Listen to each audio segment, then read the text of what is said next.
நமது பத்தியாவரம் 141வது ஆண்டு விழா வெகு சிறப்பாக நடைபெற உள்ளது.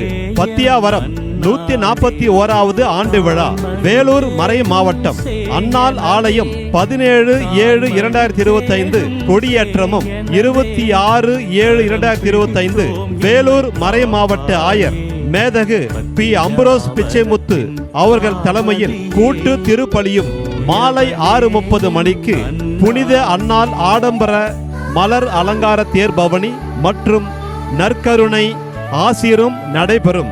27/7/2025 நன்றியின் நாள் அன்று மாலை 7 மணி அளவில் நன்றி திருப்பலியும் கொடியிறக்கமும் மற்றும் இசை நிகழ்ச்சியும் நடைபெறும். அன்னையின் ஆசி பெற அனைவரையும் அன்போடு அழைக்கின்றோம். இங்கனம் அருட்பணி டி. பிரேம்குமார் பங்கு தந்தை, அருட்சகோதரர்கள், அருட்சகோதரிகள், விழா குழுவினர்கள், பங்கு பேரவையினர், அன்பிய பொறுப்பாளர்கள், பக்த சபை இயக்கங்கள் மற்றும் இறை மக்கள் பத்தியாவரம். நன்மைகள் அடைந்தோமே, மாலைய நிழலில் வளர்ந்தோமே, அளவில்லா நன்மைகள் அடைந்தோமே, கருணை மழையே